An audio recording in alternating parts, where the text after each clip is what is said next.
All- Hey, Hey, we're we're back. back. Like, comment, subscribe. We're going to do a quick recap of the Atlanta Hawks and Memphis Grizzlies game that just ended. It was a early Saturday game, 5 p.m. weird time, but good game overall. Especially, I guess maybe compared to some of the Christmas games, it was still a 10-point spread at the end, but it was close for most of the game versus It was yesterday. competitive. Yeah, yesterday just felt like every game was a blowout. Well, yeah, it's I guess sets up for a much better basketball game day to day. This is the day where the teams that don't get invited to Christmas Day show up, and uh, let's be honest, a lot of us are still at home right now, so we're still watching basketball. It's not just Christmas Day; it's the whole Christmas season.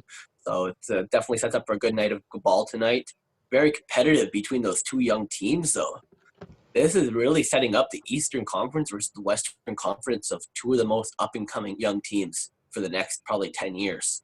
This is if this is what we're going to look forward to for the next 5, 10 years, if this is the new battles that we see out there, then let these young players ball. Because damn, Yeah, I mean, both Morant and Young definitely had a solid game, but even aside from them, a guy like Nathan Knight randomly coming in, chipping in 14 points in only 9 minutes. But with it too, like you said, a super competitive game, fun game to watch, and on both ends, key players missing. Gallinari and Rondo not playing for Atlanta, Jackson Jr. not playing for Memphis, as well as Justice Winslow still. So as these teams continue to get healthy and develop, they're obviously going to get better. But yeah, I mean, like you said, it was really a highlight between two of those players where other guys like Knight, Kyle Anderson, etc. did chip in big. It really Slomo. was Trae Young and Ja Morant just going at it between each other. Exactly, and they might not have performed as well as they did on opening night. On opening night, these two players were fire, but they still played admirably. Like Morant still put up 28. Trae still put up 36, albeit a little more inefficient than what we've seen in game one, but this is what we should be expecting from him. And guess what? If he's putting up 35 plus points, he can miss a dozen shots. It doesn't matter. He hits them when it counts, and that was a team that wasn't even at their full potential yet.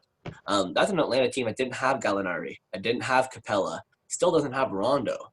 That's not a team that is going to be weaker than this. If anything, they're only going to be stronger than this every single game. Very exciting for the Atlanta Hawks this season.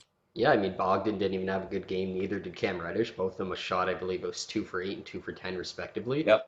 So I mean, when everyone again is on cue, like you said, it's definitely a fun team to watch. John Collins didn't really have a standout game. But yeah, Trae Young just obviously did what he had to really take over towards the end. Got 17 free throw attempts, made 15 of them. And again, that's what you really need to That's do the down the efficiency. stretch. Exactly, and especially down the stretch where in those close fourth quarter games, when you are having those dragged out possessions that often result in fouls and you're in the bonus and etc.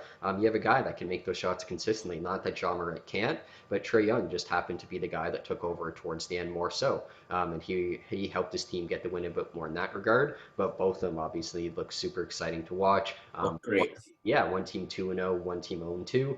But I wouldn't say the team that's 0-2, it's necessarily a mirror image of what's going to happen all year. No. They're a competitive team, just like the Hawks. It's just, again, played a couple of tough teams to begin with, and I know they'll improve there. In Atlanta, we both expect them to keep doing pretty good things in that regard. Exactly. So it's very exciting for the young basketball in Atlanta. Finally, we were talking to Josh Powell in an interview the other day, and he's an Atlanta resident. Played for the Hawks back in the day, and even he was so excited with for basketball coming back in Atlanta, just like we are. So it's definitely good for the Hawks ball. Memphis, they already brought it back last year, and clearly, as much as they are 0-2, clearly they're still competitive in all the games, and I'm expecting big things out of them as well. Yeah, definitely. We'll see what the rest of the games bring for tonight. Have a good night, guys. Subscribe if you can, and we'll see you guys later.